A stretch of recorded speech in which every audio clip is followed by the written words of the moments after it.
Wow, that was a lot of insight, a lot of experience, and I want to thank all of you for permitting me to bully you into finishing your remarks quickly.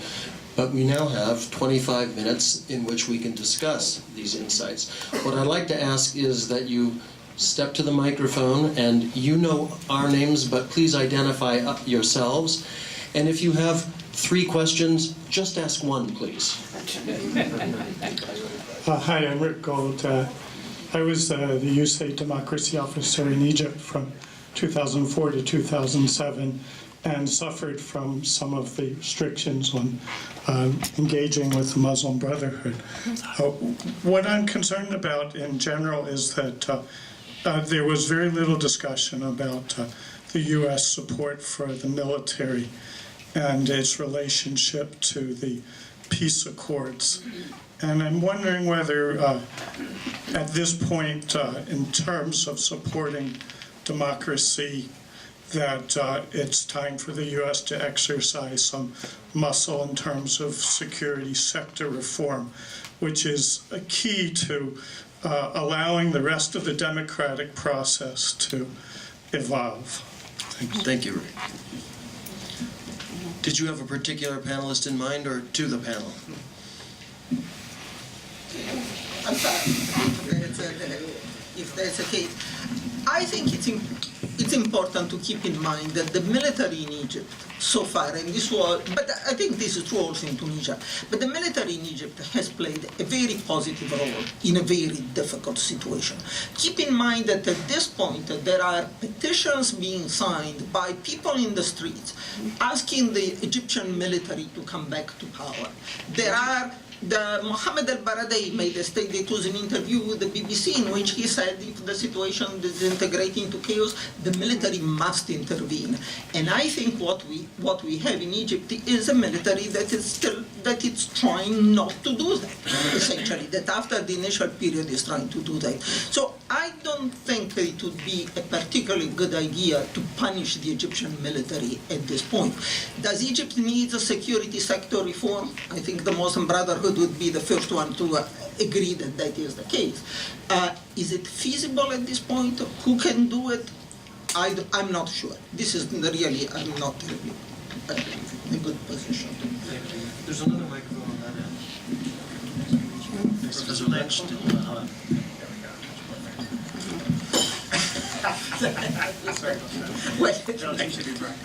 Okay, good. So, I think another mythology around all of this is the mythology of the $1.3 billion, right? I think the idea has been that that's part of a big-scale bribe that we've given the Egyptian military to kind of keep them in the peace treaty with Israel. And I think that, for the first 10 years after the signing of the Camp David Accords, the Egyptian military did need some incentivizing. I think that by the late 80s, however, it was in Egypt's own interest to stay in that peace treaty. We didn't need to give them any money to do so. So that big money came on stream from 1992 onwards. So arguably, we spent $30 billion paying Egypt to do things that they would have done anyway. And really, at the end of the day, that money, I think, is more about the U.S. in, defense industrial base more than anything else.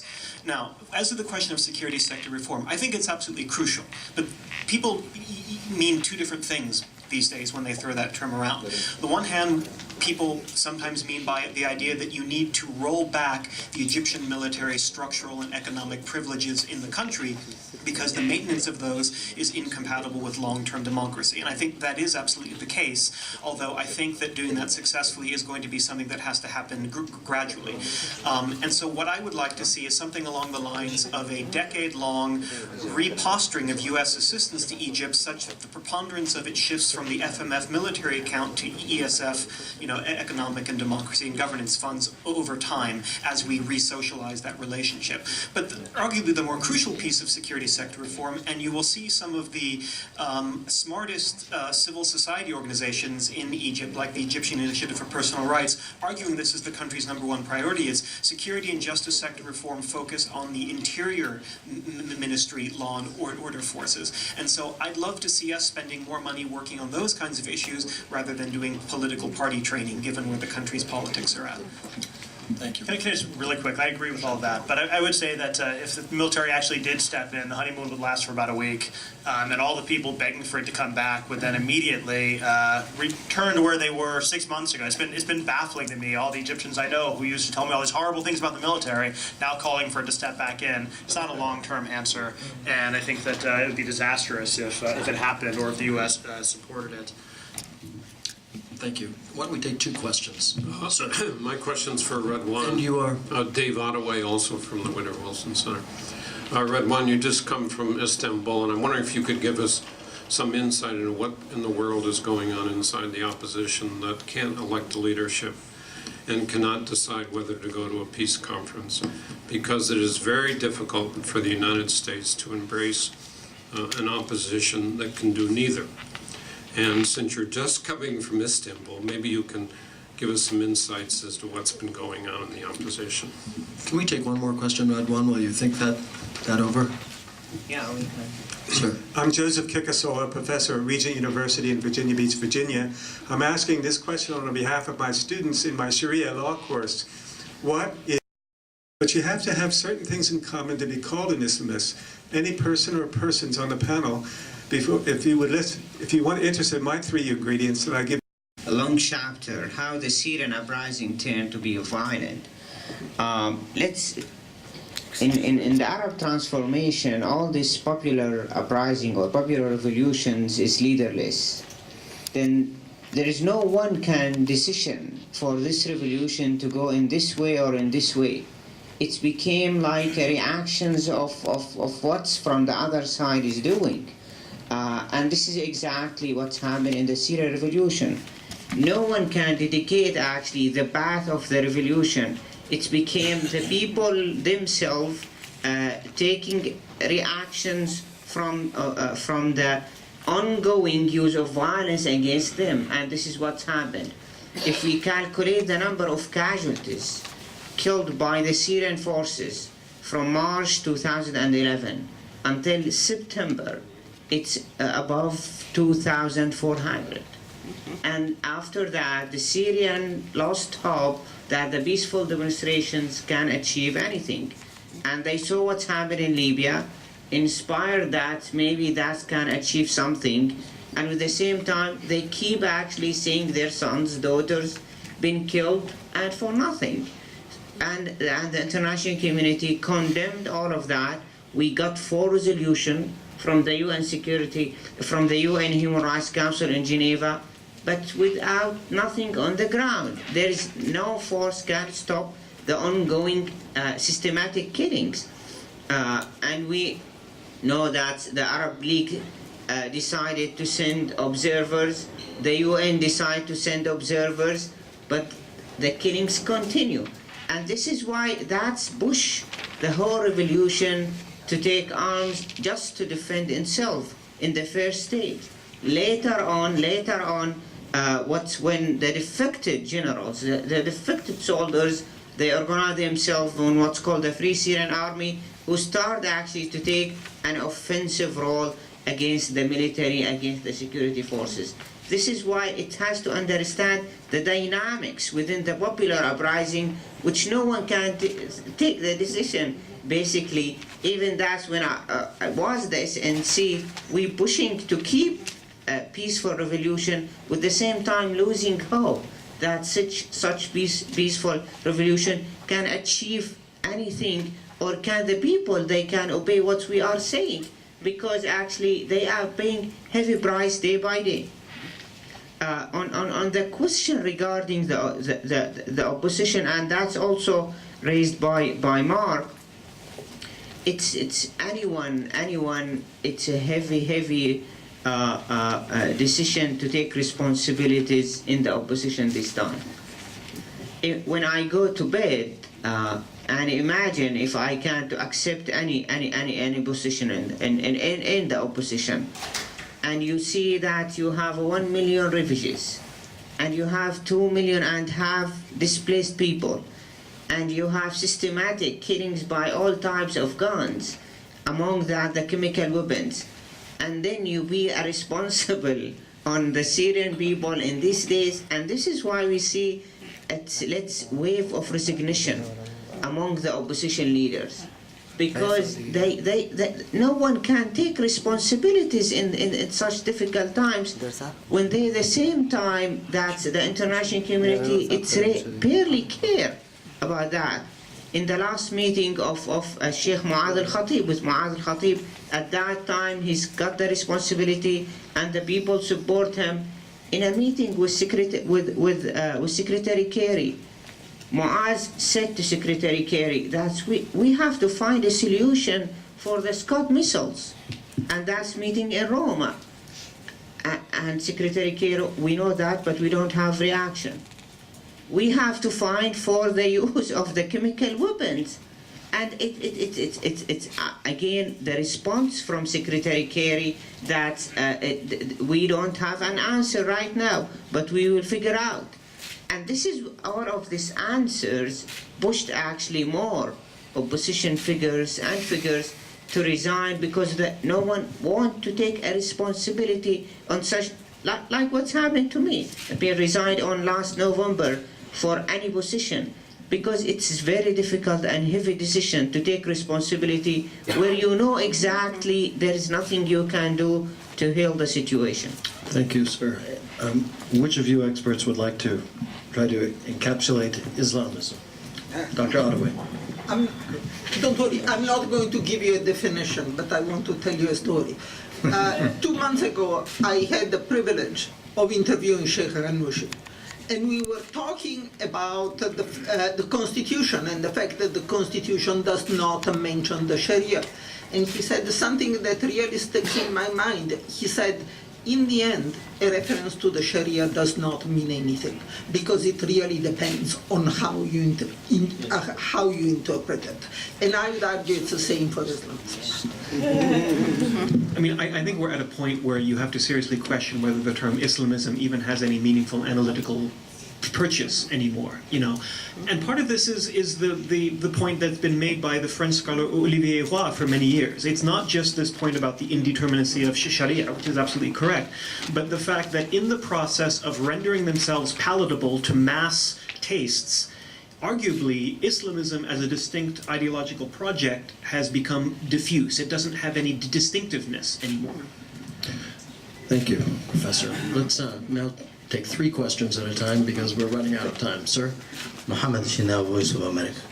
I was just recently in Egypt, and I found that the United States is in a very precarious position, because if it criticized the Muslim Brotherhood, they would talk about interference in internal relations that affairs that we don't accept. And the opposition would think that America is backing the Muslim Brotherhood to serve Israel. So what exactly should the United States do without being perceived as interfering in the internal affairs? Thank you, sir. Next question, sir. Yes, Fadel Ali Riza. I'm a journalist based in Tunis. My question is for both Mr. Mandeville and for Mr. Lynch. You mentioned that you described the U.S.'s engagement with these new regimes as a new variation on the authoritarian bargain. And I'd like to know if the U.S. if the U.S. partners with these new governments in North Africa to combat terrorism and for security issues, and we see that sort of dominating the debate. 2 questions. Does that, one, come at the expense of soft power engagement and the ability to push on human rights and democracy? And then secondly, do you think that this sort of security cooperation will affect the perception of legitimacy of these governments in their own people's eyes? Thank you. Thank you. The 3rd question, and then we'll go back to the panel. My name is Melinda Kimball, and I'm at the United Nations Foundation, but I served in both Egypt and Tunisia as a Foreign Service officer. It seems to me there is a dimension here of arrogance, assuming that all the answers reside in the United States, and that we can actually shift a very complex political process unfolding on the ground.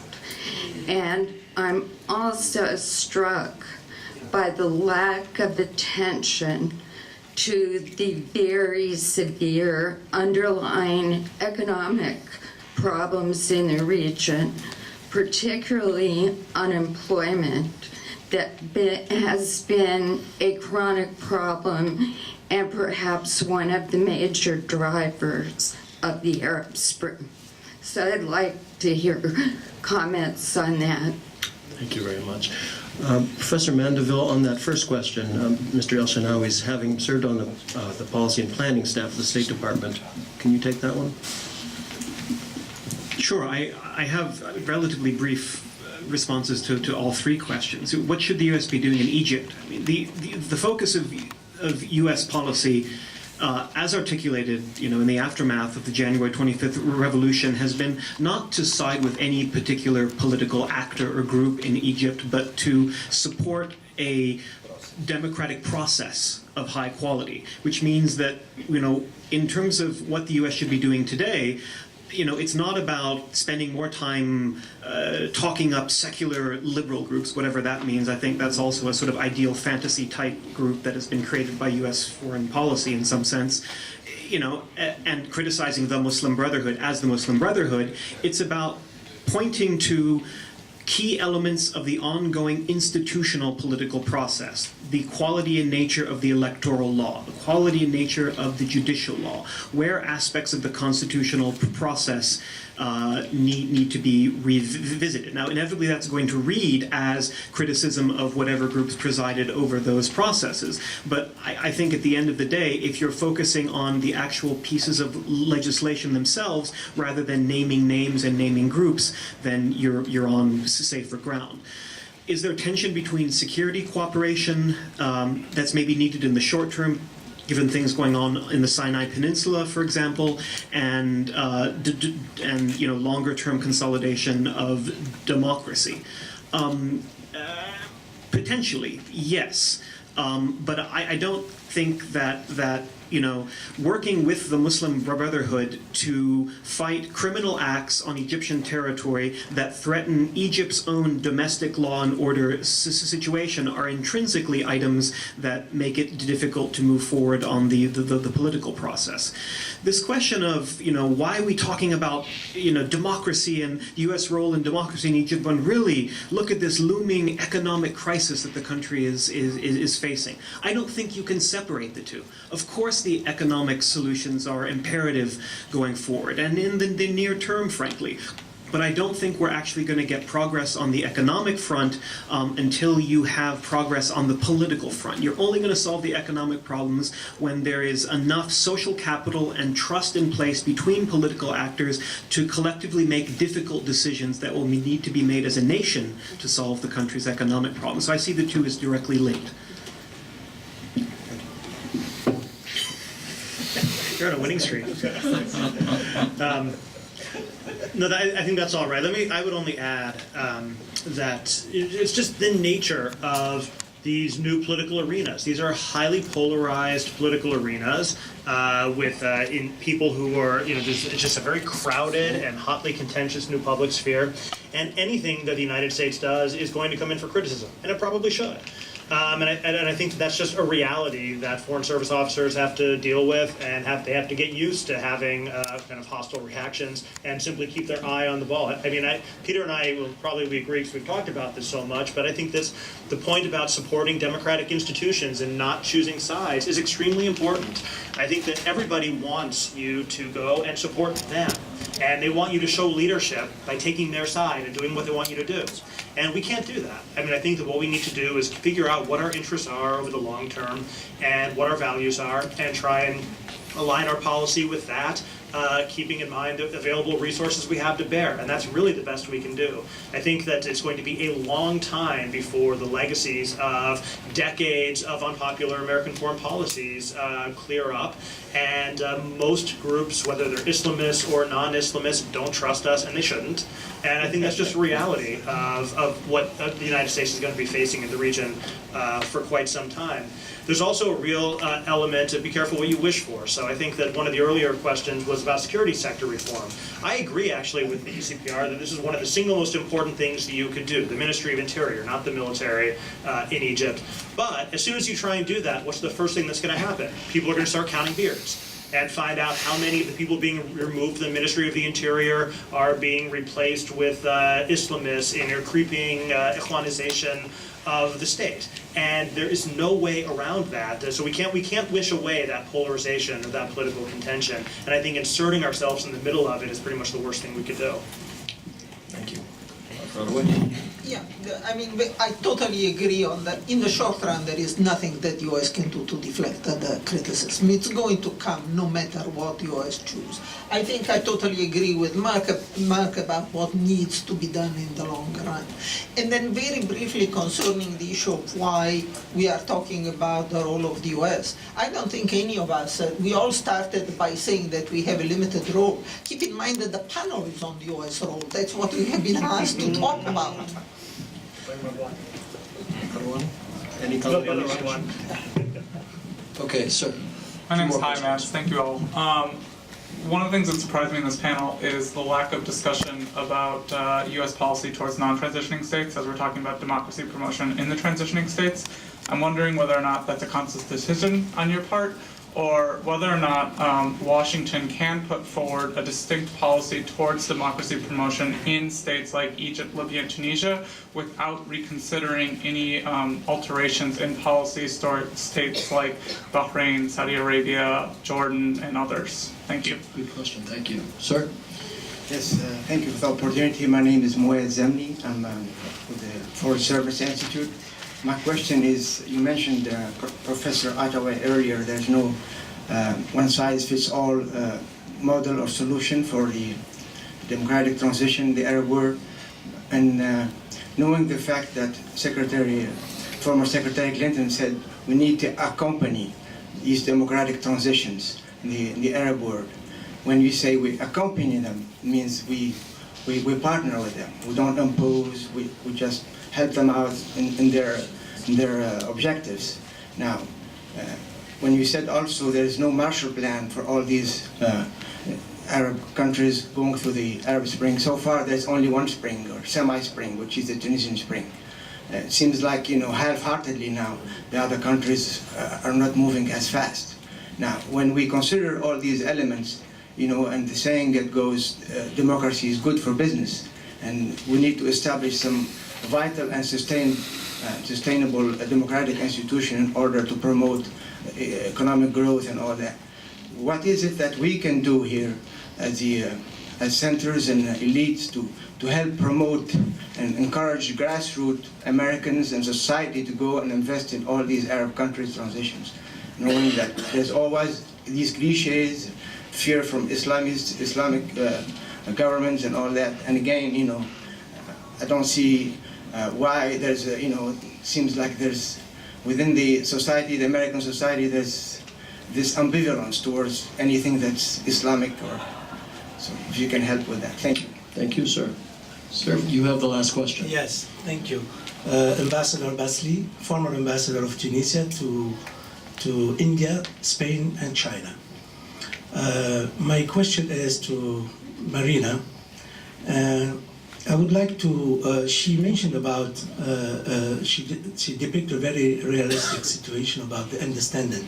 There is indeed a gap of understanding between two cultures. And in the Tunisian case, I would like to know, because the center, when you interview Sheikh Ghannouchi, this is true. I am also, I forgot to mention that I'm president of one of these 170 parties that exist in Tunisia, a liberal one. But when I met Rashid Ghannouchi for the first time, I did a courtesy call. He answered exactly the same way. That was 3 months after the revolution took place. So the point is, in Tunisia, it's slightly different from the rest of the Arab world, to be very honest. It's different from Egypt, for instance, for the simple reason is if I remember in New Delhi, my colleague, American ambassador Richard, used to ask me, "Oh, Muhammad, why does the Arab world hates America and the Americans?" And my answer was always, we didn't find a fair solution to the Israeli-Arab conflict at that time. Then after the 9/11, the same question was raised by my other colleague, American ambassador in Madrid. And I said, because what you did in Iraq, the Arab street was expecting something as a return to solve the problem of the Israeli-Arab conflict, and still we are facing the same problem. So again, and we are backing up this dictator's regime after the 9/11, and we are asking us to fight against the Muslim fundamentalism and terrorists. And I remember that I have attended hundreds of meetings like this one, talking about terrorism and Islam. Like terrorism couldn't exist anywhere else except Islam religion, which is horrible. The whole world was talking only about Islam terrorism.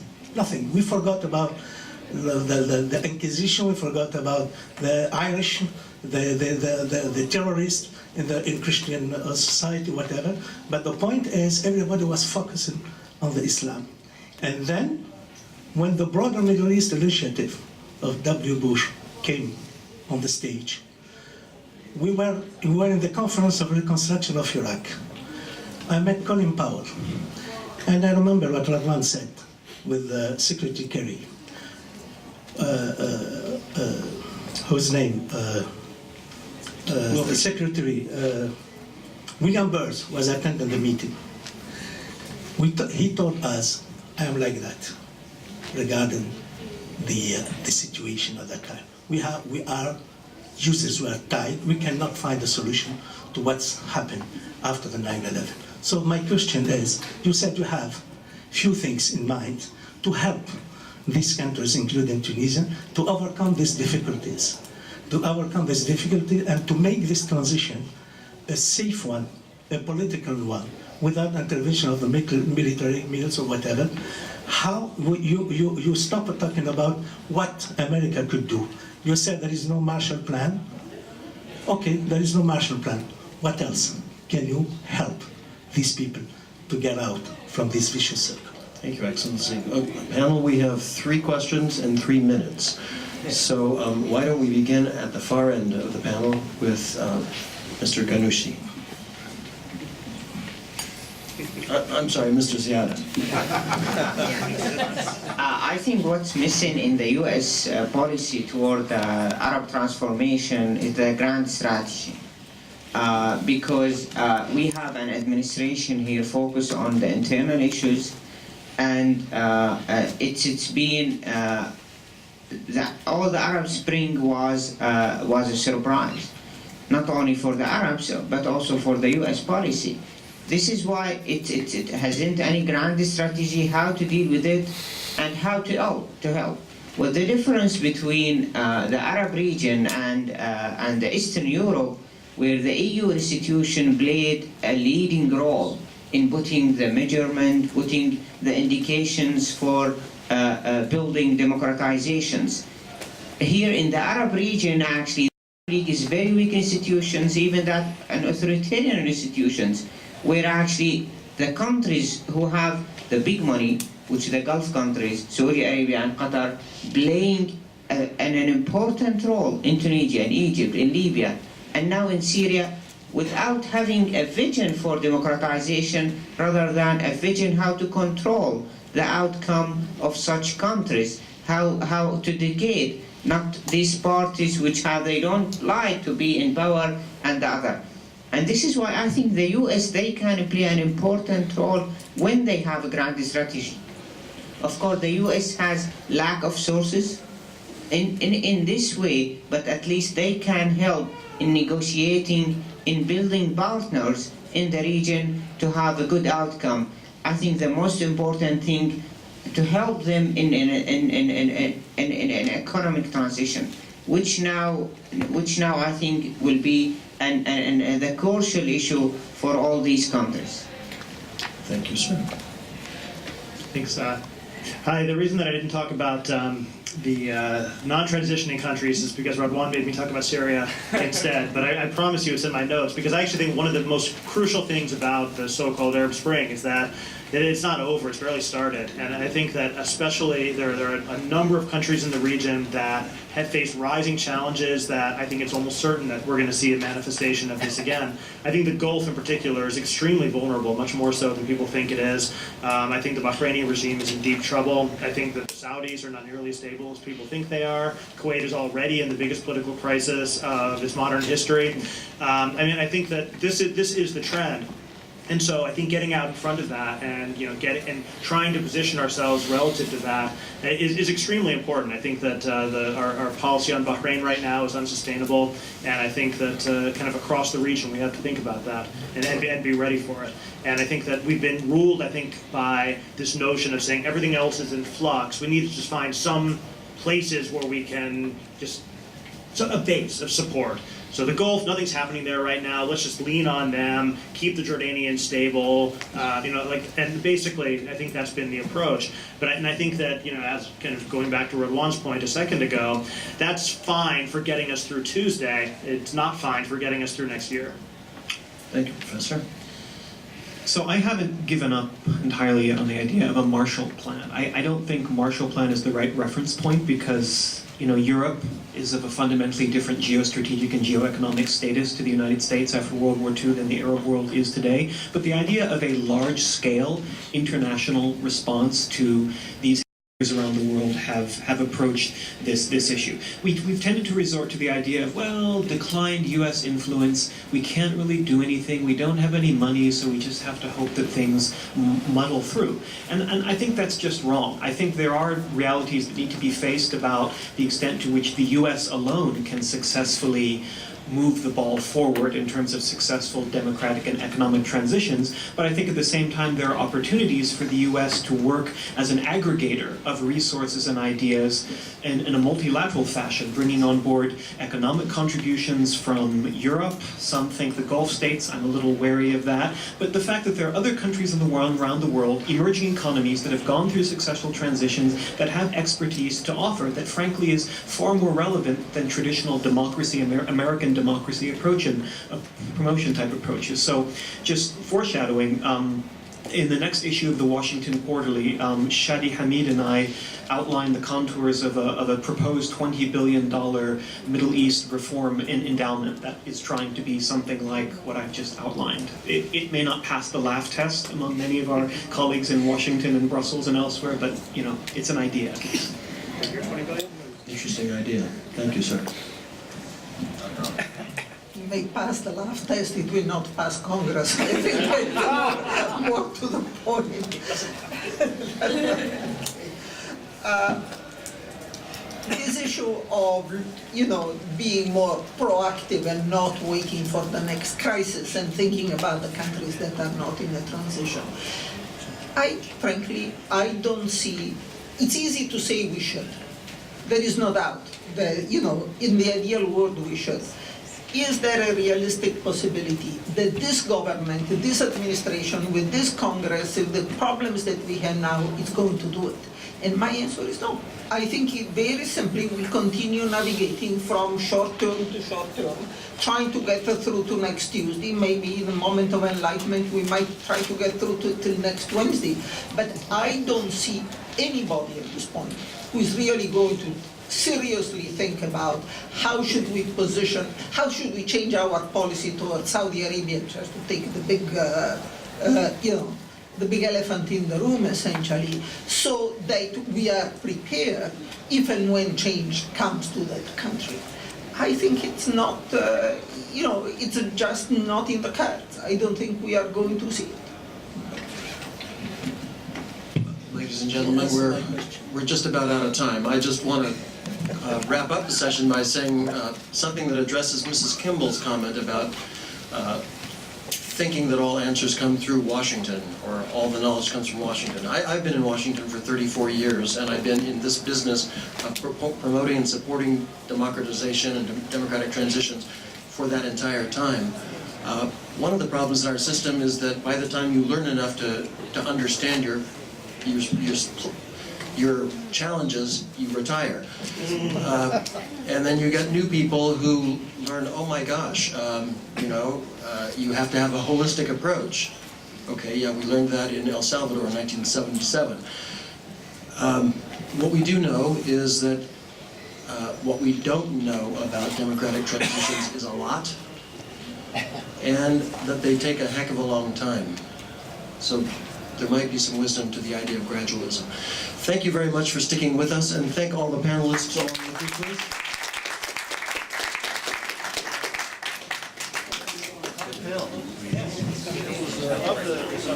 No, we continue talking.